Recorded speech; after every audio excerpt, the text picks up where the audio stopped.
What's up? This is Ken Pramola, and you are listening to the BJJ Eastern Europe Podcast, Eastern Europe Style. Eastern Europe Style. Hey, sexy kurvas.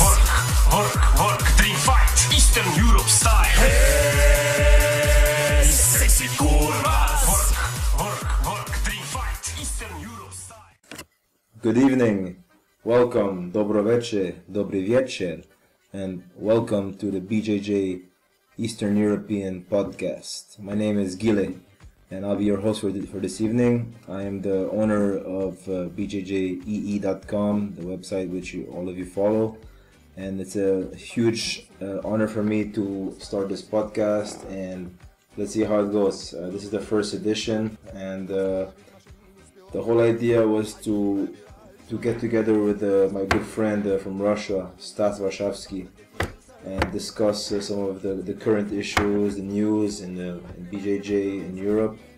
We talked about the new Metamoris 4 card, which recently came out, and Stas, since he's from Russia, talked to us about the growth of BJJ in Russia.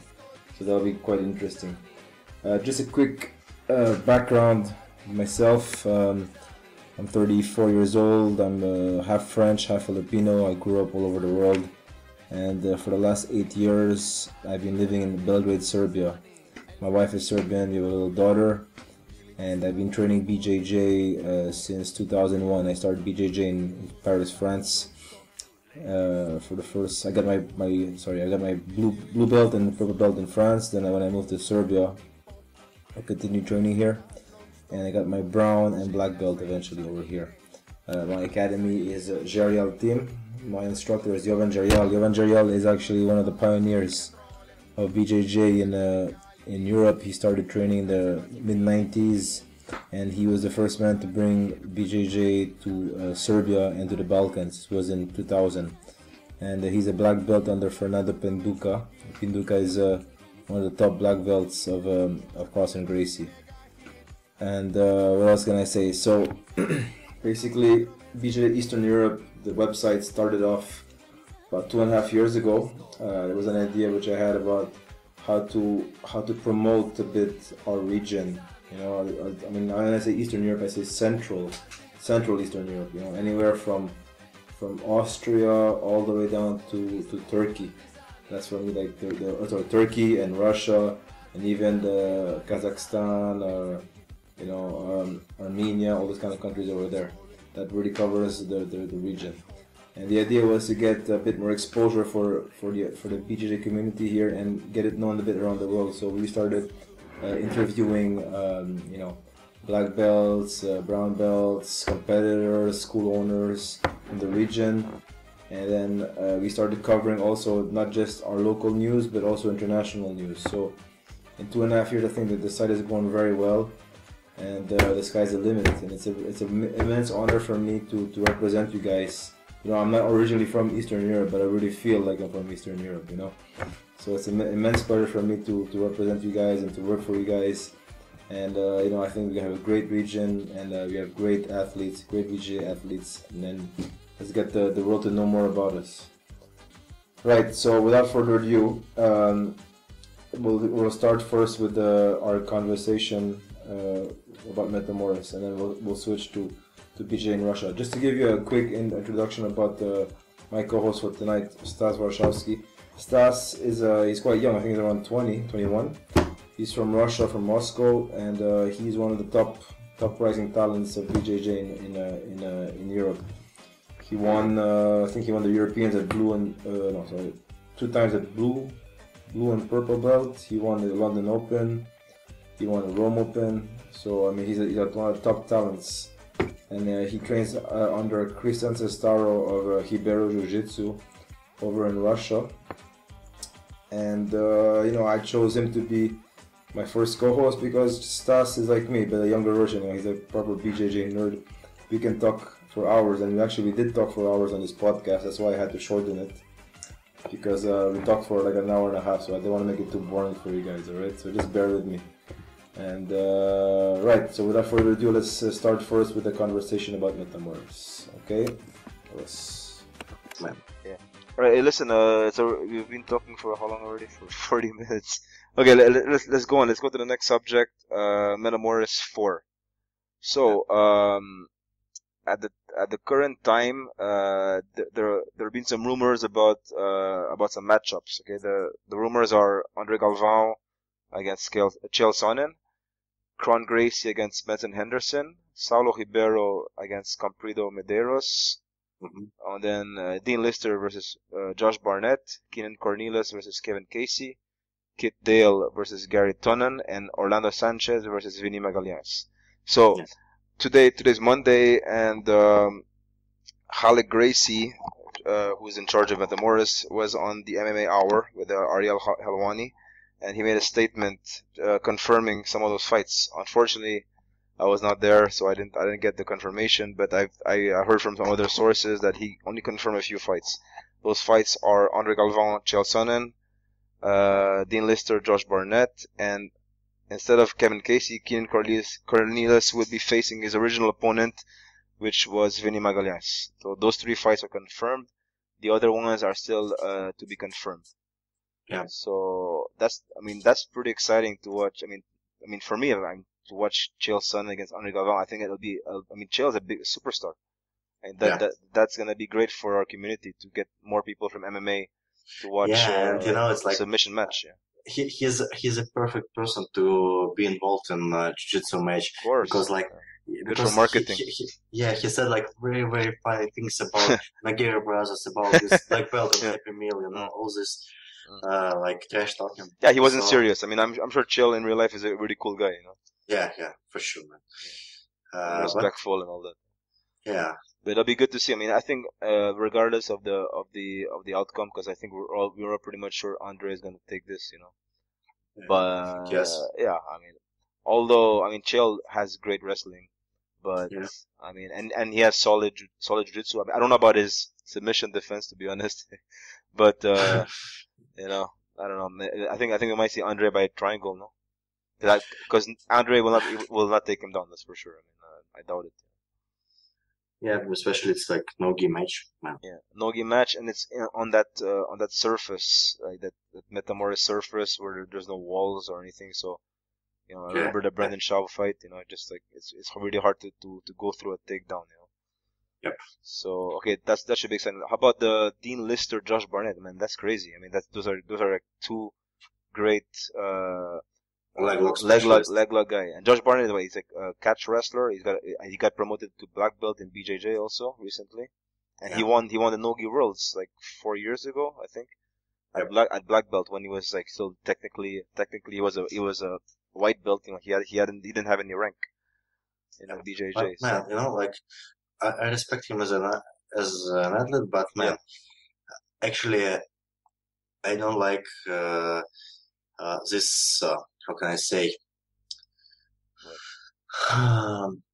This like leg lock wars, like I want to see like really, really good jiu-jitsu match. Yeah. No, jiu-jitsu match. I mean like very classic jiu-jitsu match. For example, like really good guard player against really good guard passer. For me, the perfect match was like Rodolfo against Braulio, but man, Braulio was. But that fight was horrible. That fight was. He was injured. He was injured, so he was playing. Yeah, exactly. And he was just stopping Rodolfo. But man, I like to see very dynamic fight of guard player versus guard passer. But who knows? This could be a great fight. Yeah, of course, man. Like on paper, it should be a great fight, but we can see like boring. Like bullshit, but it could be like vice versa, But Barnett's much bigger than Dean Lister, though. Dean Lister, remember at MMA he competed at middleweight, so he's not. He's about 100 kilos now, but he's not a natural 100 kilo guy. Yep. Yeah. Barnett's like what? He's like 120, 125, easy. Yeah, something like this. Yeah. So it should be interesting. Yeah, it should be. But man, I'm not a big fan of leg locks. I respect it. I don't think it's like they're scary, man. Yeah, and I don't Especially think it's like yeah, for sure. And I saw Micha's leg, and I was like, man, I know this story. Yeah, exactly, man. Okay, let's talk about Keenan versus Vinny. That fight was supposed to happen in Metamoris 3. Yeah. Vinny got staph infection, had to pull out the last minute. He got replaced by Kevin Casey. Keenan beat Kevin. So, I mean, to be honest, I would have preferred to see the Kevin Casey fight again. Yeah, with all the drama. And like in gi, In gi. Yeah, because I want to see how Kevin will deal with this lapel guards. Like yeah, but to be honest, different- but if it was in gi, Keenan would win for sure. Easily, because Yeah. Kevin, like compete. I mean, he has of course, he's a Hickson black belt, and I've seen some of his matches in the gi. Actually, he lost by 2-0 to Homula Baral a few years ago. yeah, So he's good, but he's not at the level he's of tough. Keenan. Yeah, but he's I mean, tough like, and stuff.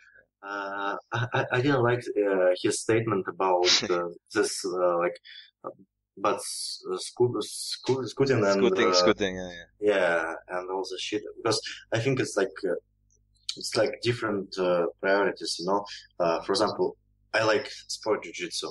I like to compete. I think if I need some kind of self-defense, I would better do boxing, because man, Of course. if you know how to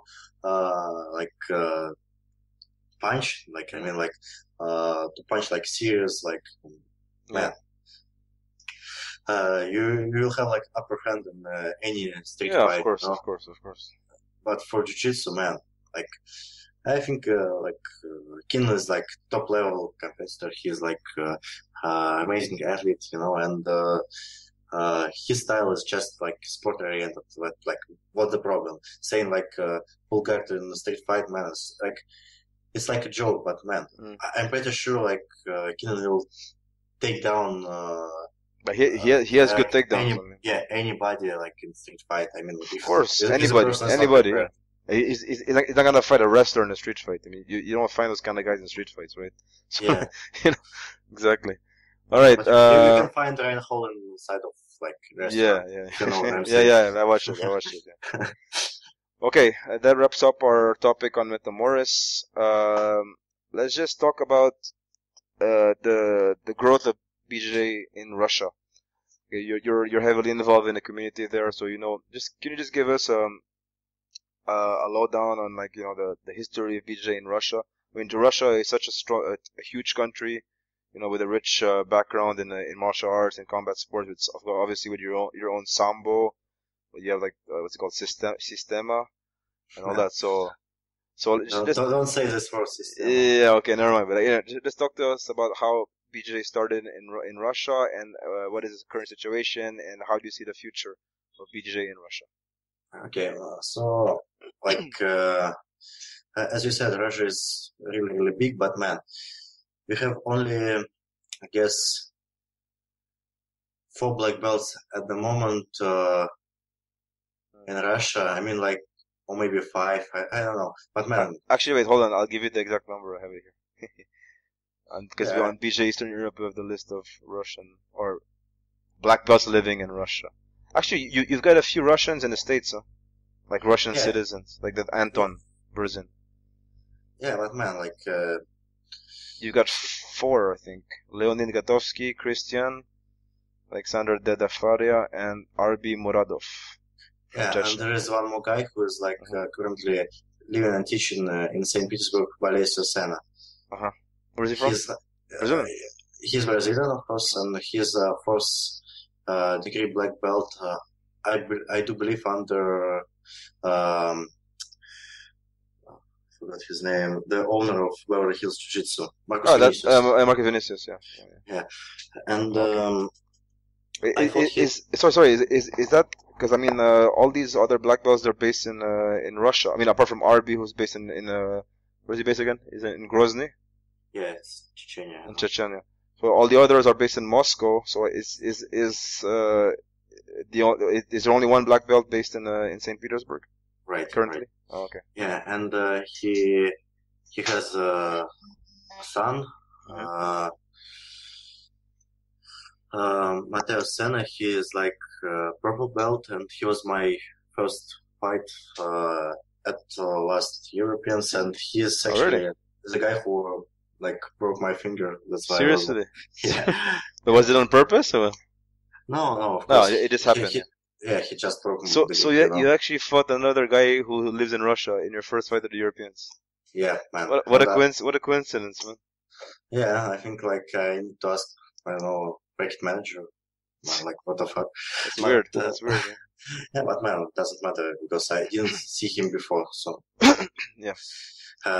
yeah. So just tell us about the history. How did it start and who were Yeah. the first So people?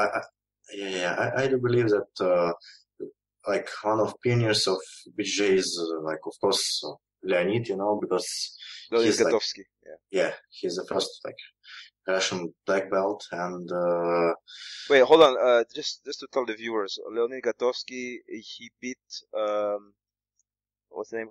Habib Nurmagomedov Nurmagomedov, right? in a submission wrestling match a few Yeah. years ago. So that's just to tell you his level. I mean, Nurmagomedov is a beast, man. So Yeah, and you know, sorry for interrupting you, but it was like 2011 World Pro. It was like no gi division yeah. back then, and he entered as a brown belt, and he won his first two fights against black belt Brazilian guys, and he Wow. was stopped by Rodrigo Corporal from Matos Jiu-Jitsu, and stopped by points, just by points. So he's like, man, he's really like Yeah, he's really good. Yeah. tough. Yeah, I have never rolled with him, but man, he's tough for sure. So he's what?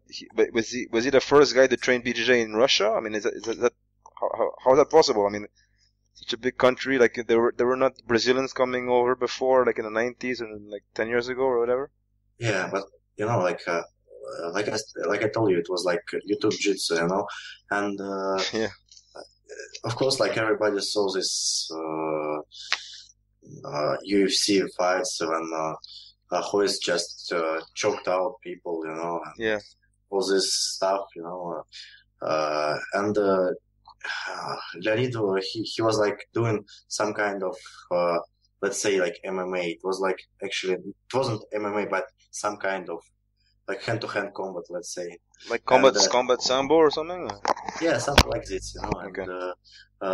And as I know the story, he get choked out by, not like choked out, but I mean he was choked by triangle choke, and he asked his coach like, man, what just happened? He said, man, I don't know. He never said it before. Yeah, and he starts to search the internet like about Brazilian Jiu-Jitsu and all this stuff. And as I know, he went to Poland for kind of That's right. camp and with his like students and get promoted. And then he To what? To blue belt? I'm not sure. Yeah, probably. I mean, if he was a beginner.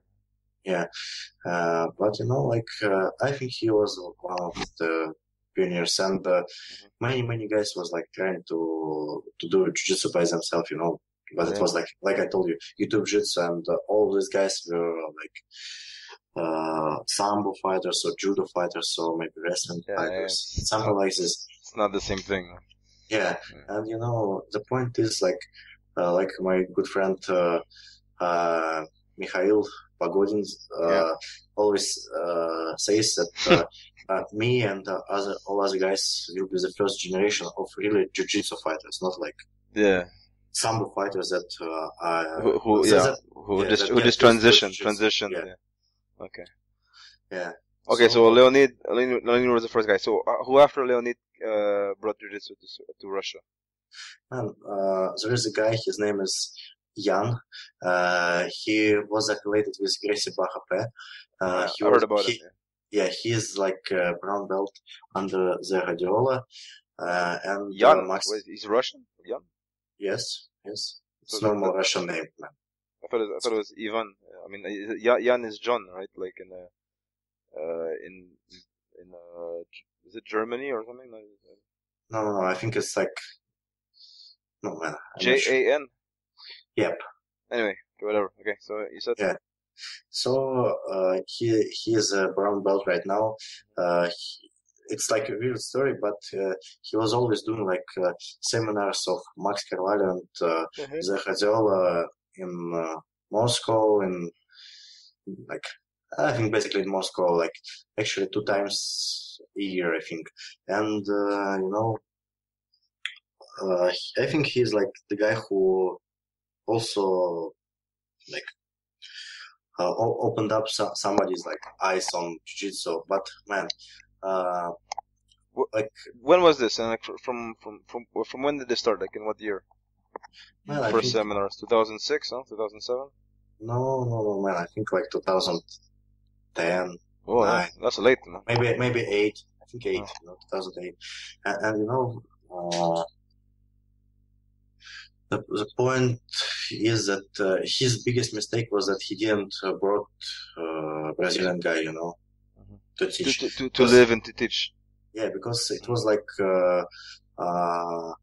Misha's suggestion, man, just ask Max to bring, To recommend somebody. Yeah. his like brown belt student.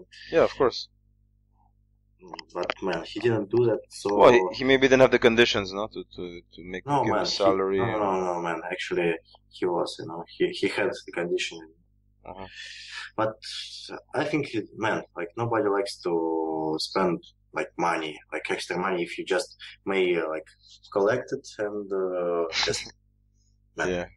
just But that's crazy to think that Russia was started so late with BJJ because, I mean, if you look at the rest of Europe, I mean, like even where I live in Serbia, BJJ started in 2000. With my instructor when he came back from France and brought BJJ to Serbia. It's like 14 years ago. And yeah, I mean, could you imagine if Russia had started in 2000 and it had caught on from there with such a big population that you have in Russia? What would have happened? They would have produced like guys like your age now who are black belts probably. yeah. But man, we have a phrase in Russia that if grandma would have like balls, she She'd would be your be grandpa. a grandpa. So Oh yeah, but what do you mean by that? I don't get the relation in that in BJJ. yeah, but I mean like every country has its own way. So Okay, but anyway, BJJ is going well in Russia at the moment, as I see. yeah, but the point is like that most of academies are not like competition oriented, man. Uh-huh. They just like the point is that it's like kind of Russian mentality that guys want to make some money, Uh-huh.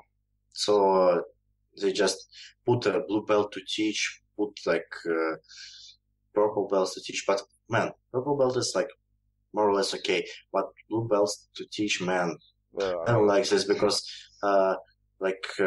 I feel myself that I need to learn, man, like dozens of techniques and positions. It's so complex, I mean, there's so many small details. I mean, I started teaching as a brown belt. Like before that, I never felt. I mean, I didn't have the opportunity to teach, but I never felt ready to teach. Yep. So, I mean, even like teaching a simple arm bar. I mean, there's a difference between a blue belt teaching an arm bar and a black belt who's plays that arm bar in competition and who's drilled it 1,000 times. All the small details, right? I mean, I don't know. Yeah, but that's a different story.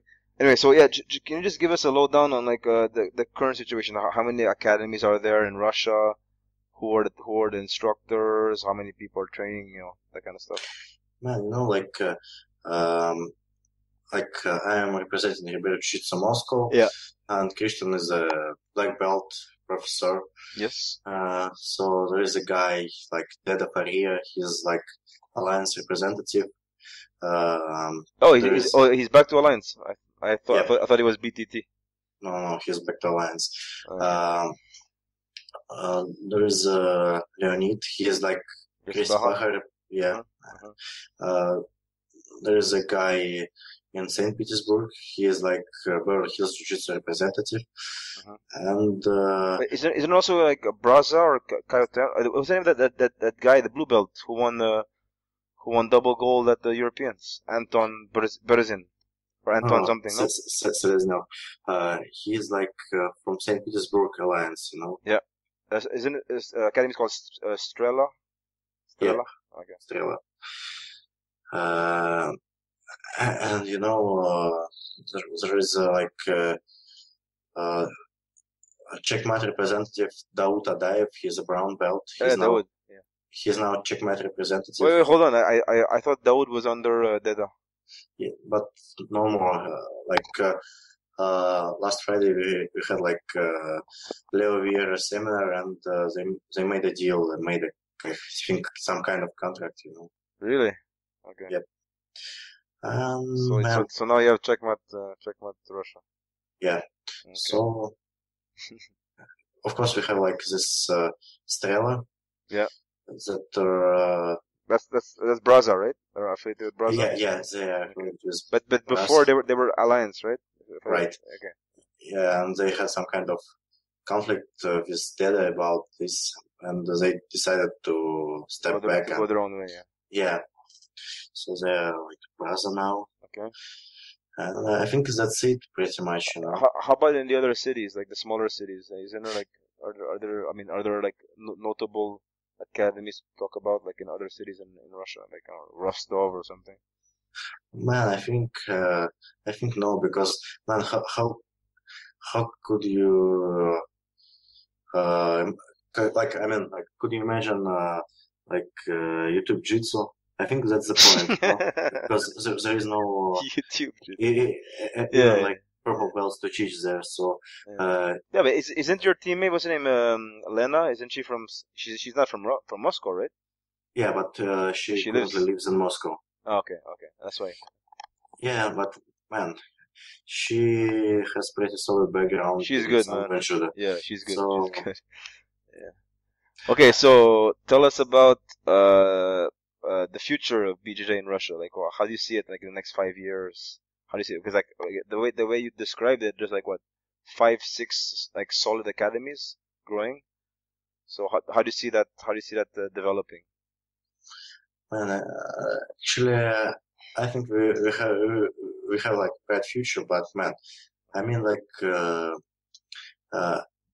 we should start to think in different way. We should start to think that jiu-jitsu is sport, and we need to improve a lot in this sport.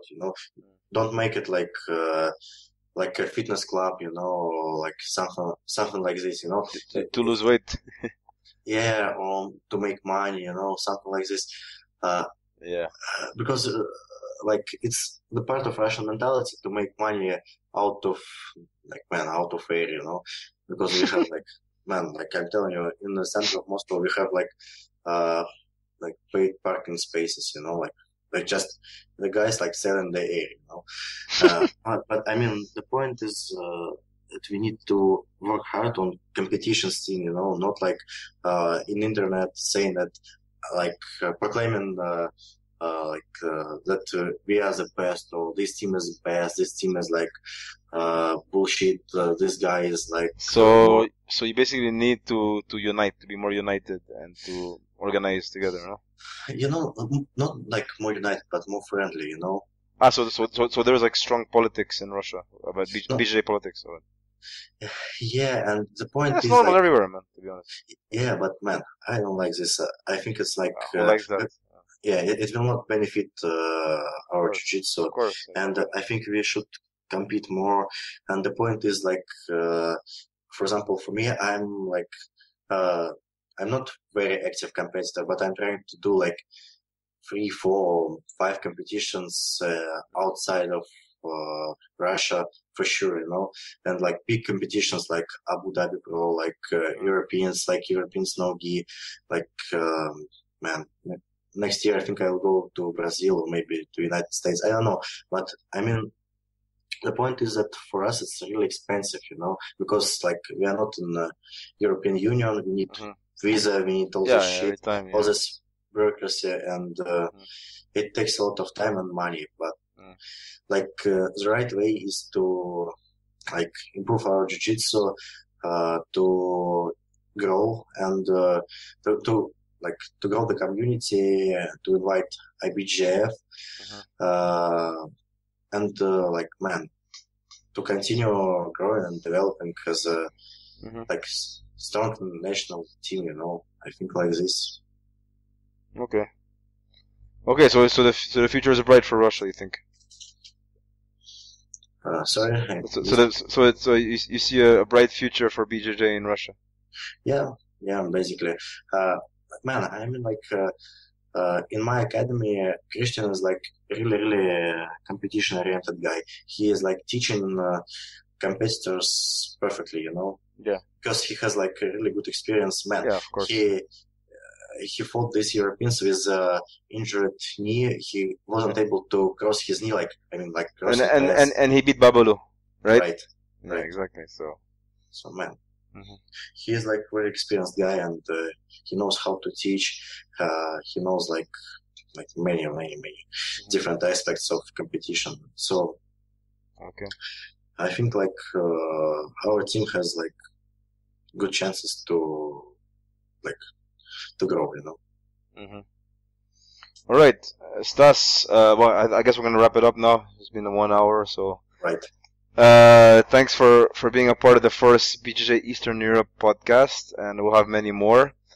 And I also want to say thank you for everybody for listening, and we'll have a new podcast very soon.